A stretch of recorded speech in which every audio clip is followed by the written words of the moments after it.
விக்ன விநாயகாய நமக. மெய்யன்பர்களே, அடியேன் ராஜா வணக்கம். ஆடி மாதத்தின் 3ஆம் நாள் போரை பற்றி அறிந்து கொள்வோமா? காலம் செய்யும் கோலம் மிகவும் பெரிது. காலத்தை கடந்த மானிடர் யாரும் இன்று வரை விதியை விட்டு விலகவில்லை. காலம் எல்லாவற்றையும் விழுங்கிக் கொண்டு இருக்கிறது. 3ஆம் நாள் போரில் பீஷ்மர் தனது சேனைகளை கருட வியூகமாக அணிவகுத்தார். அதன் முகத்தில் பீஷ்மரே நின்றார். துரோணரும் கிருதவர்மரும் அதன் கண்களாக நின்றனர். அஸ்வத்தாமாவும் கிருபரும் கருடனின் தலையானார்கள். திரிகர்த்தர்கள், கேகேயர்கள், புரிசிரவா, சல்லியன் போன்றோர் கழுத்தில் நின்றனர். துரியோதனன் கருடனின் பின்புறமாக மாறினான். அவந்தி தேசத்து அரசர்கள், விந்தான விந்தர்கள் கருடனின் வாளாக மாறினார்கள். மற்ற அரசர்கள் அனைவரும் சிறகுகளாக மாறி நின்றனர். இக்காட்சி கருடன் ஒன்று தனது சிறகுகளை விரித்து கொண்டு நிற்பது போல் தோன்றியது. பாண்டவ படைகளை திருஷ்ட தூய்மர் அர்த்த சந்திர வடிவமாக அணிவகுத்தார். மீண்டும் குருட்சேத்திரத்தில் குருதி குலங்கள் நிரம்பி வழியப் போவது நிச்சயம். அர்ஜுனன் பானமழை பொழியத் தொடங்கினார். கௌரவ படைகளுக்கு கொன்று உதிர நதியை உண்டாக்கினார். துரியோதனன் பீஷ்மரிடம் வந்து, பிதாமகரே, யாருமே வெல்ல முடியாத வில்லாளியாகிய தாங்களும் உத்தம வீரரான துரோணரும் கிருபரும் இருக்கின்ற நிலையில் ஏன் நமது சேனைகள் அழிகின்றன? உங்கள் மூவருக்கும் பாண்டவர்கள் நிகரானவர்கள் அல்லவே? நீங்கள் பாண்டவர்கள் மீது உள்ள கருணையால் அவர்களை தடுக்காமல் இருக்கிறீர்கள். இது தர்மமா என்றான். துரியோதனா, பாண்டவர்கள் இந்திராதி இமையவர்களாலும் வெல்ல முடியாதவர்கள் என்று பலமுறை சொல்லியிருக்கிறேன். புரிய வைக்கவும் முயற்சி செய்தேன். நீதான் ஏற்றுக்கொள்ள மறுத்தாய். வயது முதிர்ந்த எம்மால் இப்பொழுது எதை செய்ய முடியுமோ அதை என் ஆற்றலுக்கு ஏற்றவாறு செய்வேன் என்றார் பீஷ்மர். பீஷ்மர் அதிதீரத்துடன் அம்புகளை பொழிந்தார். வர வர அவரது ஆற்றல் பெருகியது. ஆயிரம் தலைகள் உருண்டன. சடலங்கள் துடித்தன. உதிர ஆறு ஓடியது. கொல்லி வட்டம் போல் அவர் சுழன்று சுழன்று போர் செய்தார். 4 திசைகளிலும் 8 திக்குகளிலும் எங்கும் பீஷ்மர் உருவம் காணப்பட்டது. நெருப்பில் விழுந்த புழுக்களைப் போல் பாண்டவ சேனைகள் அழிந்தன. கண்ணபிரான் பீஷ்மருடைய கடும் வேகத்தையும் அர்ஜுனனுடைய நிதானத்தையும் கண்டார். காண்டிபா, முன்னர் பீஷ்மரையும் துரோணரையும் கொல்லுவேன் என்று கூறினாய் அல்லவா? அதற்கு உரிய தருணம் இதுவே. காலம் கருதி உன் வில் தீரத்தை காட்டு என்றார். அர்ஜுனன் தமது தேரை கொண்டு போய் பீஷ்மர் முன் நிறுத்துங்கள் கேசவா என்றான். அப்போது சரமலையால் அர்ஜுனனுடைய தேரை பீஷ்மர் மறைத்தார். பீஷ்மரின் வில்லை அர்ஜுனன் துண்டித்தான். அவர் நொடி பொழுதுக்குள் வேறு வில்லை எடுத்தார். அர்ஜுனன் அதையும் துண்டித்தான். பீஷ்மர், அர்ஜுனா, உனது சரவேகமும் கரவேகமும் மிக நன்றாக உள்ளது. நின்று போர் செய் என்றார். நெடுநேரம் போர் நீடித்தது. பீஷ்மர், அர்ஜுனன் மற்றும் பரந்தாமன் உடலில் இருந்து உதிரம் கொட்டியது. கண்ணபிரான் பீஷ்மரின் பொறும் ஆற்றலை கண்டார். இவர் ஒரே பகலிலேயே தேவர்களையும் அசுரர்களையும் அழிக்கும் திறன் படைத்தவர். இவரால் பாண்டவ சேனைகள் அழியாது என்று எவ்வாறு கூறிவிட முடியும் என்று எண்ணினார். புலியினால் துரத்தப்பட்ட மான் கூட்டத்தைப் போல பாண்டவ சேனைகள் 8 திசைகளிலும் சிதைந்து ஓடுவதைக் கண்டார் கண்ணபிரான். அர்ஜுனன் பாட்டனாரின் மீதுள்ள பக்தியால் சாதுரியமாக போர் செய்யவில்லை என்பதையும் கண்ண பரமாத்மா அறிந்து கொண்டார். தேவகி மைந்தன் தேரில் இருந்து சீற்றத்துடன் எழுந்தார். அர்ஜுனா, இந்த போரில் தோல்வியுறுவது என்று நினைத்து விட்டாயா? நான் எத்தனை முறை சொல்லியிருக்கிறேன், எதிரில் இருப்பவரை உன் தாத்தாவாக பார்க்காதே. உன் எதிரில் நிற்பவர்கள் இந்த சமுதாயத்துக்கும் தர்மத்துக்கும் எதிரான அதர்மவாதிகள். யாரெல்லாம் உன் எதிரில் நிற்கிறார்களோ அவர்கள் எல்லாம் உன் எதிரிகள். அதர்மத்தின் பக்கம் நிற்பவர்கள் சமுதாயத்திற்கு மட்டுமல்ல எமக்கும் எதிரிகள் என்பதை நினைத்துப்பார். தனி ஒருவராக நின்று நமது சேனையில் உள்ள மாவீரர்களை எத்தனை பேரை கொன்று குவித்துள்ளார் என்று தெரியுமா? இங்கு வீரமரணம் அடைந்த அத்தனை வீரர்களுக்கும் நீ கடன்பட்டு இருக்கிறாய். குந்தி மைந்தனே, கடன்பட்டு இருக்கிறாய். இந்த கங்கை மைந்தனை கொன்று நீ அந்த கடனை அடைக்காவிட்டால் நான் அவரை கொன்று அந்த கடனை அடைக்கிறேன் என்று கூறி தேரை விட்டு இறங்கி என் அடியவர்களின் பொருட்டு யானையை எனது சக்கராயுதத்தால் இந்த பீஷ்மனை வதைப்பேன் என்று கையை உயர்த்தினார் பரந்தாமன். அர்ஜுனன் ஓடி வந்து அவருடைய பாத கமலங்களை பிடித்து, பெருமானே, எனது பாட்டனாரை கொல்ல நீர் சக்கராயுதத்தை விட வேண்டுமா? அடியேன் இன்று பொழுது போவதற்குள் அனைவரையும் வதைப்பேன் என்று கூறி கால்களை கட்டிக்கொண்டான். அவனை இழுத்து கொண்டே பகவான் ஓடினார். ஆழி எடுத்தனன் வீடு மனைப்பொருதாவி அழித்திடுவான்.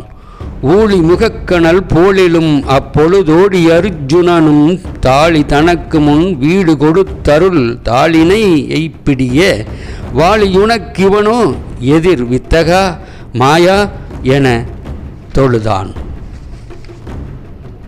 பீஷ்மர், வரவேற்கிறேன். வாசுதேவா, வரவேற்கிறேன். எனக்கு முக்தியளிப்பதற்காகவே நீங்கள் ஏற்ற சபதத்தை உடைத்தீரா?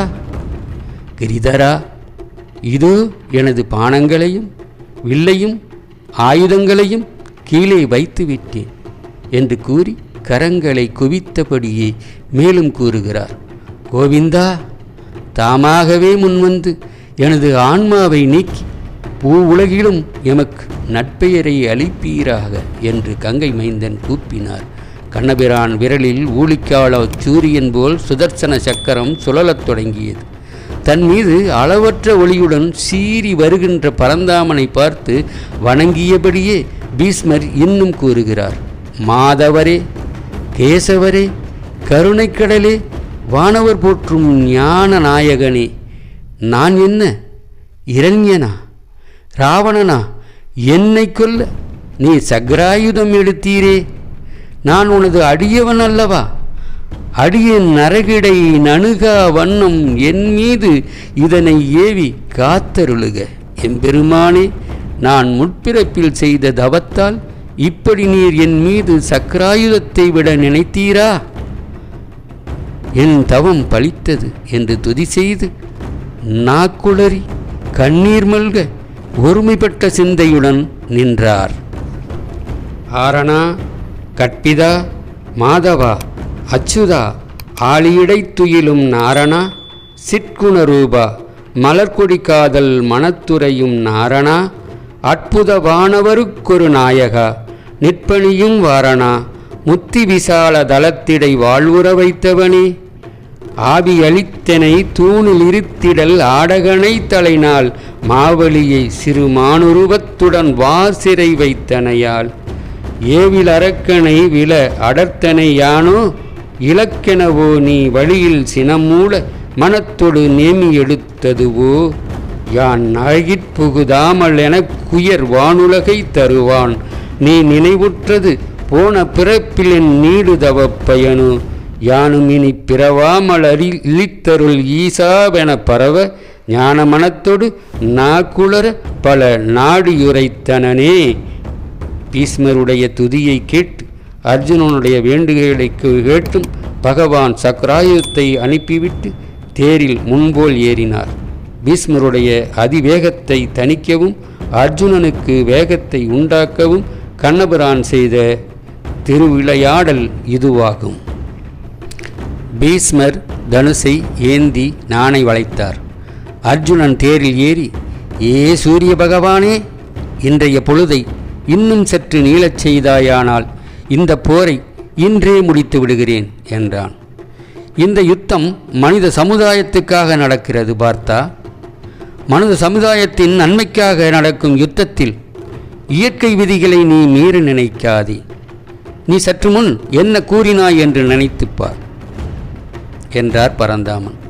அர்ஜுனன் மீண்டும் தான் கூறியதை நினைத்து பார்த்தான். கேசவா, என்னை மன்னியுங்கள், என்னை மன்னியுங்கள் பிரபு. நீங்கள் வாக்களித்துள்ளீர்கள் போர்க்களத்தில் ஆயுதம் ஏந்த மாட்டேன் என்று. நீங்கள் ஆயுதம் ஏந்திவிட்டீர்கள் என்றால் உங்கள் நண்பன் உங்களது தோழன், உங்கள் பக்தன் வரலாற்றில் எனது முகத்தை காட்ட இயலாது. எனது முகத்தை காட்டவே இயலாது. கலக்கத்திலிருந்து என்னை காப்பாற்றுங்கள் கேசவா, காப்பாற்றுங்கள். நான் தங்களுக்காக வாக்களிக்கின்றேன். எனது பானங்கள் எதிரிகளை தாக்கும், நிச்சயம் தாக்கும். இந்த சொற்கள் அர்ஜுனன் மனதில் வந்து சென்றன. இப்போது புரிகிறதா பார்த்தா? மனித சமுதாயத்துக்காக நடக்கும் யுத்தத்தில் இயற்கை விதிகளை அதன் போக்கில் விட்டுவிடு. சூரியன் உதிப்பதும் அஸ்தமிப்பதும் அதன் போக்கில் விட்டுவிடு. நீ உனது கடமையை செய். உனது கடமையை மட்டும் செய். உனது கடமை என்னவெனில் யுத்தம் செய்வதுதான். உனது கடமை. யுத்தத்தின் முடிவு உன் கையில் இல்லை. நீ யுத்தம் மட்டும் செய். பார்த்தா, யுத்தத்தின் முடிவை என்னிடம் விட்டுவிடு.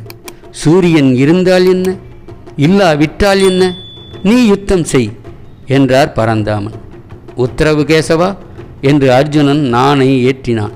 பிறகு அர்ஜுனன் உலர்ந்த காட்டை ஊழி தீ எரிப்பது போல் கௌரவ சேனையை எரித்தான். மகேந்திர அஸ்திரத்தை எடுத்து விடுத்தான்.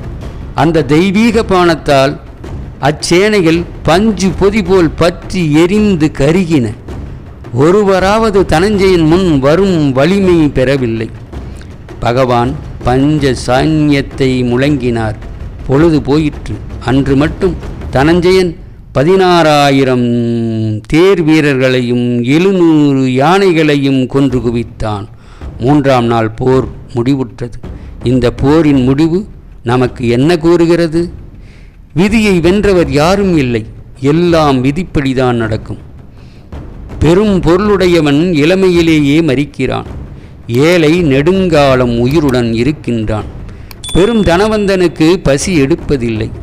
ஏழைக்கு கல்லும் கட்டையும் கூட செரிக்கின்றது. நான் யார்? நான் எங்கிருந்து வந்தேன்?